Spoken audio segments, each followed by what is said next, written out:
నమస్తే TV triple nine news కి స్వాగతం. నా పేరు యశ్వంత్. కర్నూలు జిల్లాలో ఆలూరు తాలూకులో మరొకసారి ఎన్డీఏ కూటమి పార్టీ అధికారంలోకి రావాలంటే ఆలూరు తాలూకులో జనసేన పార్టీ జనసేన సైనికులు జనంతో కలిసి పనిచేయాలని ఆస్పరి మండలం ప్రధాన కార్యదర్శి వీరేష్ యాదవ్ ఆలూరు తాలూకు జన సైనికులకు పిలుపునిచ్చారు.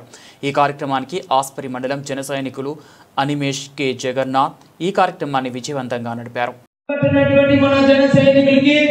అలాగే మన ఎన్డీఏ కూటమిలో మిత్రపక్షమైనటువంటి తెలుగుదేశం బీజేపీ మండల నాయకులకి మన ముందున్నటువంటి ప్రతి ఒక్క పార్టీకి ఒక కార్యకర్త ఒక సంఖ్యాబలమని ఏదైతే మన నాయకుడు పవన్ కళ్యాణ్ గారి సిద్ధాంతంతో పోయినాడో ఆయన మన 2014లో సూటిగా ప్రభుత్వాన్ని ప్రశ్నించాడు. 2019లో బలంగా పోరాటం చేసి పదవిలో దిగాడు. 2020లో ఖచ్చితంగా అధికార పీఠాన్ని దక్కించుకున్నాడని ఆయన ఏదైతే ఆశతో ఎంతో మంది అవమానపరిచినా కూడా తన తక్కువ సీట్లతో తీసుకొని 100% స్ట్రైక్ రేట్ తో ఢీకొట్టినాడు. ప్రభుత్వాన్ని అవసరం వైసీపీ ప్రభుత్వాన్ని కొమ్ములు ఇరిచి ఇంటికి పంపించినాడు.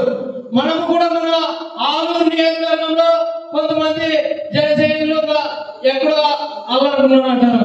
అటువంటిది ఏం లేదు. మన లోకల్ బాడీ ఎలక్షన్ లో మన ఆలూరు వెంకప్ప బలం ఏంటో స్థానిక సంస్థల్లో ఎంపీటీసీలు జెడ్పీటీసీలు ఏ అభ్యర్థి అయితే నిలబడి నామినేషన్ చేస్తాడో గెలిచి ఎంపీడీ ఆఫీసులో అడుగు పెట్టే విధంగా ఉండాలి సార్ మన ప్రణాళిక.